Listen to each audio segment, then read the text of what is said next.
معجزة وين إن لنا قطعنا جنن أو كل جيس أو مسخول إسوسو حرا توري أو إسجلنا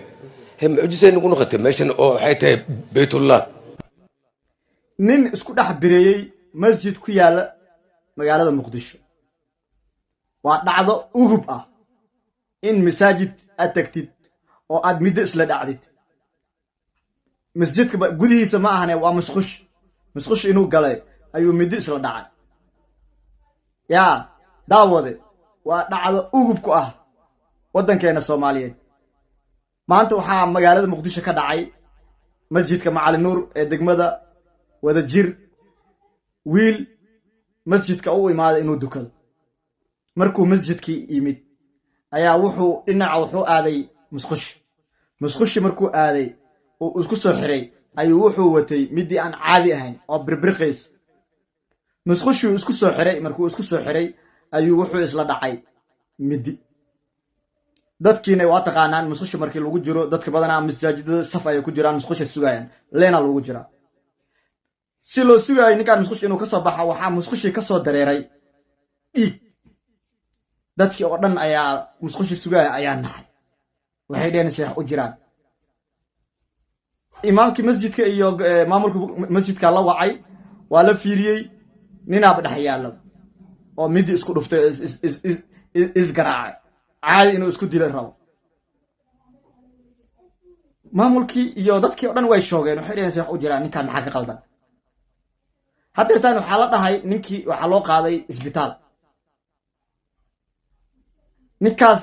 isagaab isdilay isagaab isdardelay jub isgaasiyey waa isbitaalka loola cararayo yaa nin isaga midi isku dhuftay maxaa ka badbaadinaya waa adiga yaa ma u tagto laba kale aa ku qabatid ana janaasana ku dukataan aa iska dirtaan markii oo isbitaal la cararayo taqaatiirta la dhahay ninkaan saan waay ninkaan ma waalnin nin aqligiisa tamam mirkiisa tamam yahu aha inuu mid isku dhufto yaa oo masjidka Macalin Nuur uu galo oo mid isku tooriyay maxaa meelaha ma isku dilo ma gawaari isku dhigo markii oo masjidka uu galaayo uu isku tooriyaynayo dadka masjidka jooga uu qalqal gelinayo waana xilli duhur dadka salaada ay dukan rabeen isaga mid isoo dhacay muxuu isku la dhacay ma meelaha uu tago muxuu isku tooriyay markuu masjidka imaanayo oo muxuu isku tooriyayna waxaan oo kala mar kala haday dhacaan nin haduu masaajid imaado istoriyay janaasa lagu dukado aniga taasa idin soo jeedinaa maxaa yeelay ninkaas adduunyo rabo waa adiga adduunyo ugu sii haysiin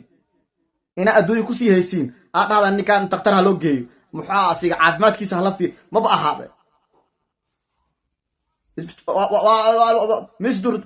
mid isku dhufataa hal kala lagu qabanada waana muxaasi waxa lagu geeyna janaasa lagu duganaa waan lagu duugaa maxaa yeelay adduunyo raja kama lihid masjidka imaad masjidka baytullah isku dishi dhibaatada ku haysto ma taraag isku dhigtid yaa gawaarida muqdisho maraya wadooyinka ma isku dhigtid isgidiska iyo meelahaas marka taraageedan oo ka soo rartay maxaa degada ma isku dhigtid marka masaajidka imaanayso isku dilaysid oo dadka aad qalqal gelinaysid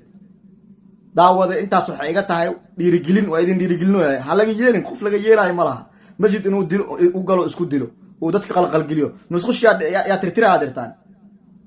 yaa daawada inaan caradan waxa iga keenay dhacdadaas meesha ka dhacday ma ka jixinjixay wallah jixinjix iga ma aha aniga ha wax jixinjix ninkaas u jixinjixay ma laha in la dila rabay laakiin ilaa markiisa waa u gargaarteen marka next time ha laga feejignaado nin masaajid isku dilay hal janaasa lagu dukado. Assalamu alaykum wa rahmatullahi wa barakatuh.